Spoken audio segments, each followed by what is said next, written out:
Regarde autour de toi, il y a toujours quelqu'un qui veut te dominer, t'imposer sa loi, te rappeler subtilement que tu es plus faible. Dans les entreprises, dans les relations, même entre amis, le pouvoir se joue partout, et ceux qui ne le comprennent pas se font écraser. Mais Machiavel avait trouvé la clé. Il savait comment neutraliser n'importe quel adversaire, sans lever la voix, sans lever la main. Aujourd'hui, on va voir comment faire en sorte que plus personne n'ose te défier. Avant de commencer, abonnez-vous à l'art du pouvoir et rejoignez-moi pour apprendre à penser et agir comme les esprits stratégiques de l'histoire. Bonjour à toutes et à tous. Commençons. Dans le monde actuel, tout le monde parle de respect, de leadership, d'influence, mais très peu comprennent le vrai mécanisme du pouvoir. Machiavel, lui, l'a observé sans filtre. Pas de morale, pas d'illusion. Il voulait comprendre pourquoi certains dirigeants et pourquoi les autres se contentent d'obéir, et sa réponse est aussi glaçante que lucide.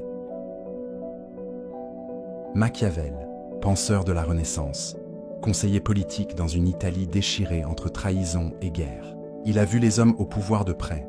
Il les a étudiés, les a servis et parfois les a trahis. Pour lui, le pouvoir n'est pas une question de bonté, mais de clairvoyance. Et il disait « Celui qui veut être aimé avant d'être craint finira par être ni l'un ni l'autre. » Tout part d'une idée. Le pouvoir ne se possède pas, il se perçoit. Autrement dit, tu n'as pas besoin d'être fort, tu dois sembler fort, et tout le reste découle de cette perception. Pour Machiavel, cette maîtrise repose sur 3 piliers, l'image, la distance et le timing. L'image, c'est la première bataille. L'homme qu'on croit fort l'est déjà à moitié. La distance, c'est l'arme du respect. Plus tu es accessible, plus on te banalise. Le timing, enfin, c'est l'art de frapper au bon moment, ni trop tôt, ni trop tard. 3 leviers invisibles qui transforment la perception, et donc, le pouvoir. Regarde les leaders d'aujourd'hui, qu'ils soient politiques, entrepreneurs ou artistes. Ils ne gagnent pas seulement par leur talent, ils gagnent par leur aura. Elon Musk, Beyoncé ou Poutine, chacun contrôle son image, choisit quand parler, quand se taire et quand surprendre. Ce n'est pas un hasard, c'est une stratégie, une science du silence. Mais il y a un danger. Plus tu cherches à dominer, plus tu deviens prisonnier de ton image. Tu dois rester craint sans devenir haï, respecté sans être froid, visible sans être vulnérable. C'est un équilibre fragile, comme un duel permanent entre ombre et lumière. Machiavel appelle cela l'art de paraître. Il parle aussi de vertu, la force intérieure, et de fortuna, la chance. La vertu, c'est ta capacité à agir avec audace et discernement. La fortuna, c'est tout ce que tu ne contrôles pas. Le vrai stratège, c'est celui qui fait croire que sa victoire dépend du hasard, alors qu'elle est parfaitement calculée. Comprendre le pouvoir, ce n'est pas le lire dans un livre, c'est savoir quand se taire, quand avancer et quand frapper.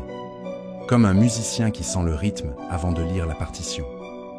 Machiavel dirait « L'art du pouvoir préfère l'action décisive à l'action sûre. » Le secret, c'est ce qu'il appelait le coup d'œil, cette intuition du moment juste.